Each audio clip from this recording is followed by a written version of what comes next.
makita yung mga first-timers natin ngayong araw. So, welcome po sa inyo. Hindi ko makita yung slide ko.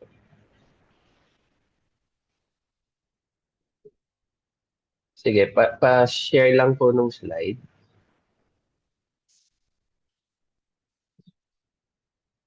Ayan.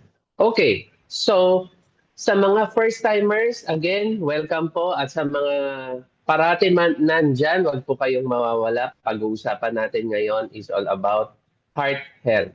So, bago tayo maging busy this coming holiday season, magpa-check up muna tayo. Check upin muna natin ang ating heart health. Kamusta nga ba siya? Kaya, ang pag-uusapan natin is your heart health checkup, understanding risk factors, and next steps. Pero bago yan, magpapakilala po muna ako. Sige, sa mga hindi nakakakilala sa akin, ako po si Coach Doc Eric Herrera. Isa po akong uh, internist, pulmonary critical care medicine. So sa nature ng trabaho, exposed po no sa mga pasyente in ICU, mga critically cared patients. And dahil stress, minsan walang time kumain, kung ano na lang ang abutan na pagkain at kung kailan pwede kumain, so yun na lang yung tinitake advantage ko. Without knowing, lumaki ako ng ganyan. At habang lumalaki ako, hindi rin gumagana yung pakiramdam ko. Nagiging antukin ako, madaling mapagod, mainitin yung ulo. So sabi ko, bakit ganito ang I feel old for my age? Buti na lang, we found the solution. Aba, hindi pala dahilan. Pag busy ka, hindi mapapabayaan mo na yung health mo. No? Hindi na maging healthy yung lifestyle mo. Pwede pa rin pala. We found the solution. The easy to prepare shake, no, yung ating Herbalife shake, naging produkto po kami ng Nutrition Club. At dahil puspusan, dibdiban, ang ginawa ko sa program na ibinigay sa akin ng aming coach, I lost a total of 20 pounds at 4 inches sa aking bewang. So, buti na lang, no? Nag-try ako. Binigyan ko ng chance ng Herbalife na pumasok sa katawan ko at i-experience anong benefit ang gagawa niya. At nagkaroon ng ganitong klaseng community, virtual nutrition club. So, nag-join kami full of positive people, energetic people. So who would have thought na up to now nandito pa kami? At yung mga events, no? Parating pinopromote yung spectacular this January, yung extravaganza this June. Huwag niyo pong inimiss yan. Kasi kumbaga nag-aalangan pa kayo, mag-Herbalife ba ako? Hindi ba ako mag-Herbalife? Kailangan niyo pong attendan yan para mapabilis ang decision ninyo na this is the right company for you. Kagaya nung na-experience ko, nung umattend ako ng mga major events na yan. So, hindi pa huli ang lahat. May mga tickets pa po na para sa inyo. Okay? Next slide. So, pag-usapan natin, bakit kailangan pag-usapan ang heart check? Kasi po, a healthy heart, ito po ang susi natin para mas ma-extend, gumanda, humaba ang buhay natin at hindi lang mahaba, kung hindi, maging healthy yung journey ng life natin. Kasi pag nag-fail po ang ating puso, nako, malaking problema, malaking gastos, malaking aberya. So para maiwasan yon, kailangan healthy ang ating puso. Okay? Next slide. Ano pa? So, an unhealthy heart could be a silent threat to your health. Hindi natin alam kasi minsan wala naman tayong nararamdaman, biglang boom, natumba na lang, sumakit yung dibdib, or namanas yung paa, so may mga symptoms na agad, wala man lang pasabi, no? Biglang bisitang sumulpot na hindi siya welcome, no? Ayaw po natin yon.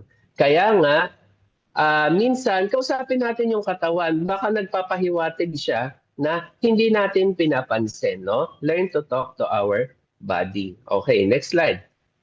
Sige. Ano pa? Bakit kailangan nga ba natin magpa-screen ng ating puso?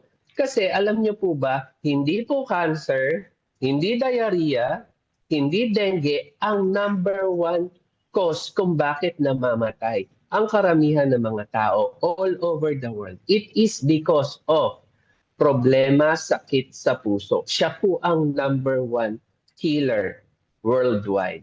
So, ano pa? Yung mga risk factors kung bakit nagkakaroon ng sakit sa puso, kagaya ng mataas na BP, mataas na cholesterol, usually wala po silang symptoms.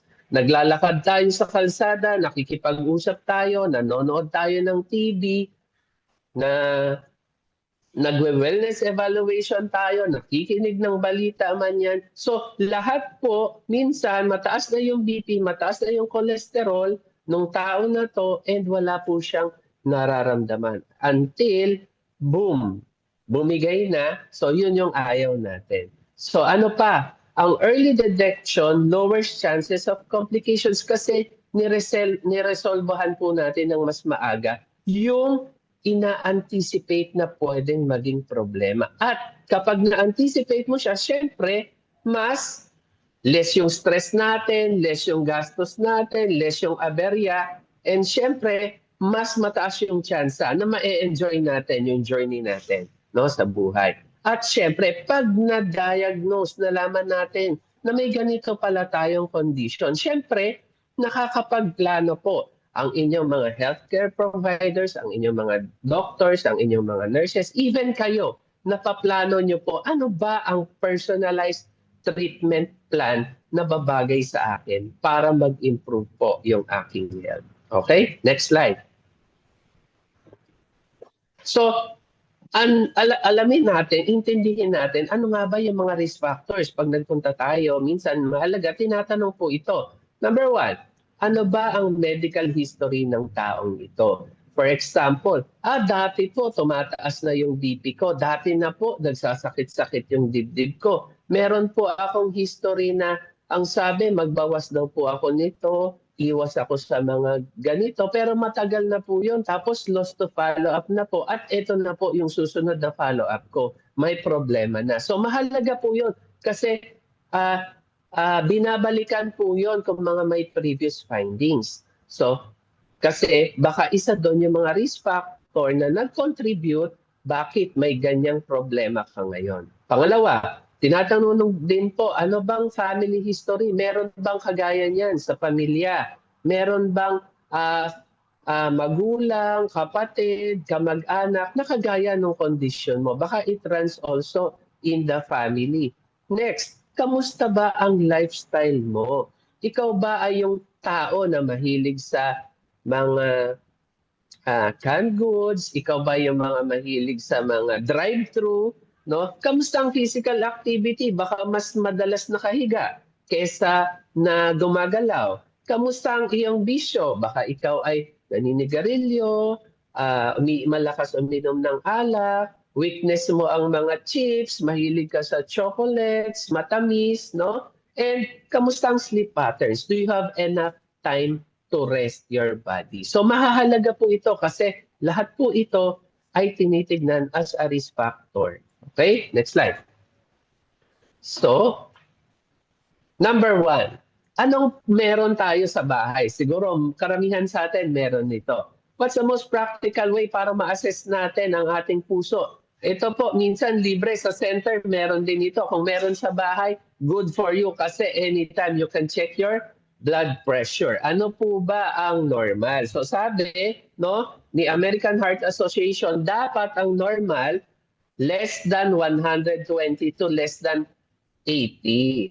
Dati, normal pa po ang 120 over 180. Ngayon, kung makikita ninyo, pag tumungtong po ng 120 to 129 to less than 80, elevated na po siya. Hindi na po siya masasabi as normal. Iba na ang new normal, no? Kumbaga.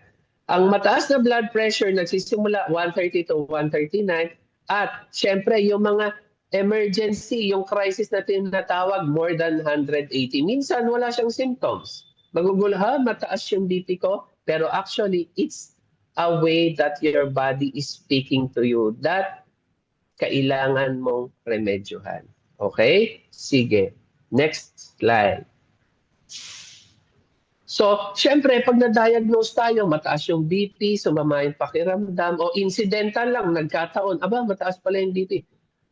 Sa clinic, anong gagawin? Siyempre, iwa-work up po kayo. Ano yung nag-contribute? Bakit tumaas yung BP nyo? May kadikit ba siya na mataas yung sugar? May problema ba sa liver? Affected na ba yung kidneys? Mataas ba yung cholesterol, uric acid, electrolytes?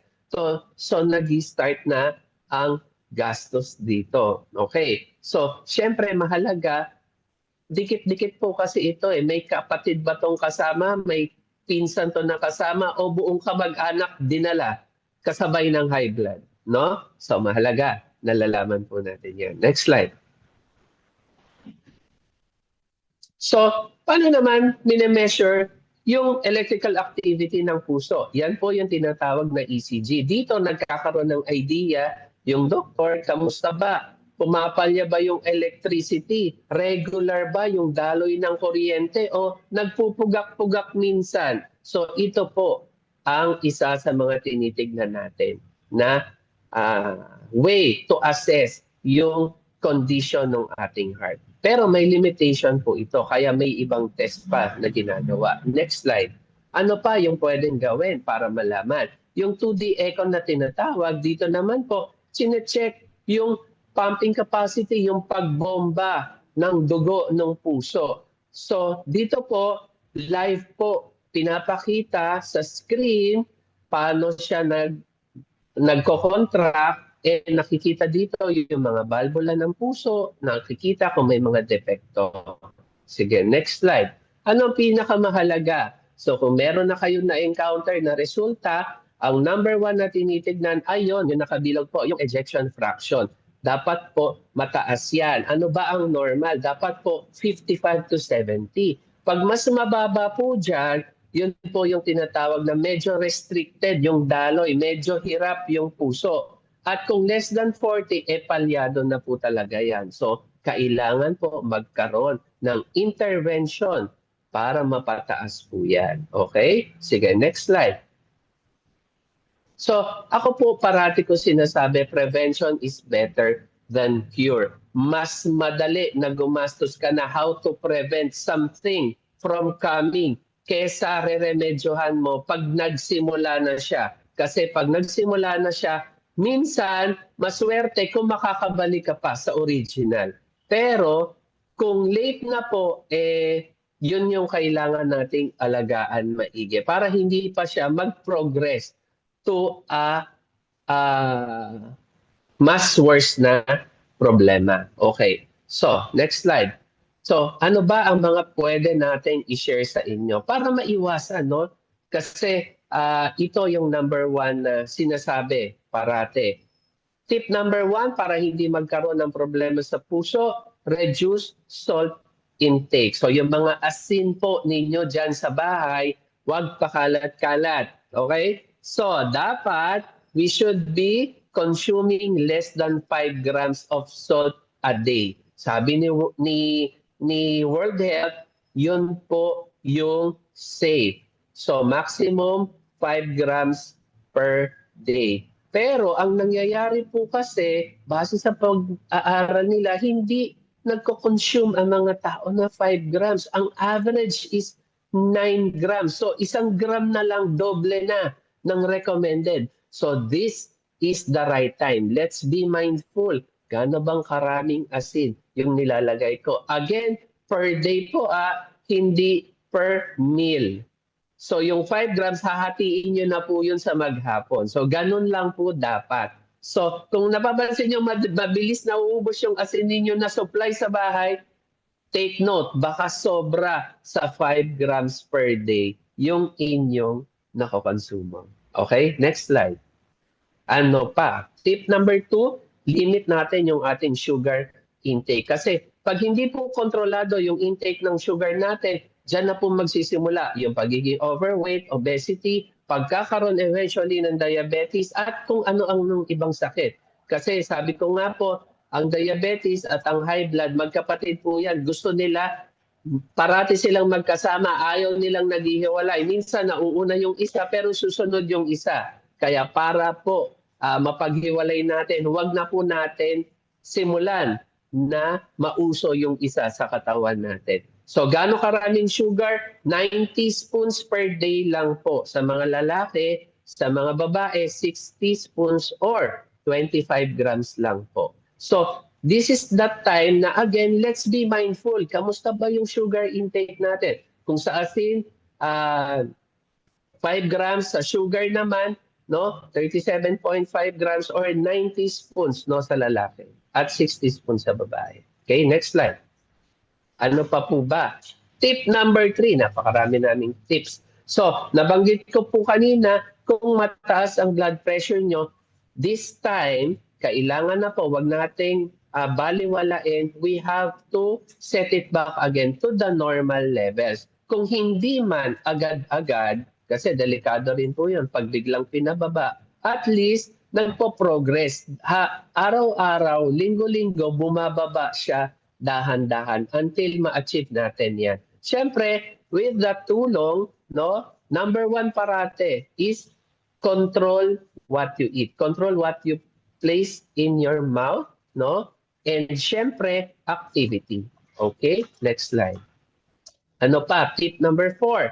Limit po natin yung mga unhealthy fats kasi ang matataas na cholesterol, particularly bad cholesterol, ito po ang isang risk factor kung bakit tayo nagkakaproblema sa puso. So, tangkilikin natin ang mga good or the unsaturated fats. Pag nakita natin sa label, unsaturated fat, ibig sabihin, maganda pong fat. Bakit? It lowers bad cholesterol, pinapababa niya yung inflammation, lowers heart disease, and nagbibigay siya ng mga kailangan na fats na kailangan ng katawan natin. Pag nakita natin sa label, mataas ang content ng saturated fat or yung sinful fat, makasalanan na taba, hindi natin to dapat tinatangkili kasi mataas po ang level ng bad cholesterol at pinapababa niya yung level ng good cholesterol at mataas ang tsansa magkaroon po tayo ng problema sa puso. Okay, next slide. Tip number 5. Carefully plan the food we eat. So, in a week's time, lalagay natin kasi baka mamaya araw-araw puro prito pala yung nagawa natin or araw-araw puro oil pala yung nakain natin. So, let's plan what we eat para balanse po yung pagkain natin. Kasi ang tendency, pag hindi natin na plano is dadaan na lang tayo dun sa drive-thru or magkahanapin natin yung can opener na ang tagal nating tinago. This time, kasi may bubuksan tayong delata kasi hindi natin na plano yung ating food for the day and for the week. So, mahalaga, para kompleto yung ingredients natin, let's prepare our food naturally. Okay, next slide. So, number 6, this time, kung hindi ikaw yung tipo na parating gumagalaw, ikaw yung tipo na parating nakaupo, you have to move often. Sabi nga po sa akin, tinatanong ako, ano bang magandang exercise po para sa akin, Doc? Sinasabi ko, yung best exercise for you is the one that you will actually start or that you will actually do. Kahit sabihin ko sa iyo na ang magandang exercise for you ay close open, kung hindi mo naman gagawin, wala siyang use. So, hanapin niyo po ano yung exercise, ano yung movement na mag-e-enjoy ka. Hindi natin kailangan maging marathoner, hindi natin kailangan maging laman ng gym. Kung umiiyak naman tayo sa hirap or wala tayong time, so hanapin natin ano yung movement na mag-e-enjoy tayo. Yun ang best kasi yun yung ginagawa natin. Okay? Next slide. So, ito po ang invitation ko para sa inyong lahat. Invitation namin. So, sa mga hindi pa po nakakatry, no? Or alam nyo na may kakilala kayo na hindi pa natatry ang Herbalife, why don't you start or share to them now what to experience, how to experience the feel of having good nutrition. Hindi na po next year kasi baka late na yon. Hindi na po next month. Now is the time, no? Na i-share po sa kanila, now is the time to start to let them feel, to let you feel the experience of having good nutrition. Next slide. Bakit, no? Bakit? So, syempre, una dyan, kailangan, you have to decide. They have to decide. And commit to yourself na this time around, magiging seryoso na ako magpapaka-healthy na ako, no? I'm doing this for myself, I'm doing this for my family, para sa mga mahal ko sa buhay. And alam niyo maganda kasi hindi niyo to gagawin mag-isa. You have our community. Kaya nga, join our community kasi hindi niyo to gagawing mag-isa. At habang kasama kayo ng community natin, experience nyo how do you enjoy the journey. Dahil kagaya namin, nag-enjoy kami. Up to now, nag-enjoy kami. No? Sige. So, wag niyo pong palalampasin yan. So, ano nga ba ang makakatulong? Next slide. So, nandyan, hindi na po natin iisa-isahin yung mga products kasi nandito na po yung ating Herbalife Balanced Nutrition. May 30% healthy fats, 30% protein, 40% carbohydrates, at dahil naman napakagaling, inaward tayo as super brand in the Philippines. So kung ano ang right supplement for you, balik po kayo sa coach. Kung hindi naguguluhan kayo sa daming magagandang products, you have to decide. Again, commit to yourself. This time around, seseryosohin ko na siya. Sige, next slide. At syempre, maraming products in the market, no, na pwede. Pero nag-iisa lang ang ating pagpipilian na number one. Next slide. Number one po tayo when it comes to active and lifestyle nutrition. Ba't ka pupunta sa number two? Pag meron namang cream of the crop, nandun sa top. And number one din tayo when it comes to weight management and well-being. And with that, thank you so much for listening. See you again next time. Back po sa aking napaka magandang asawa. Taks naman.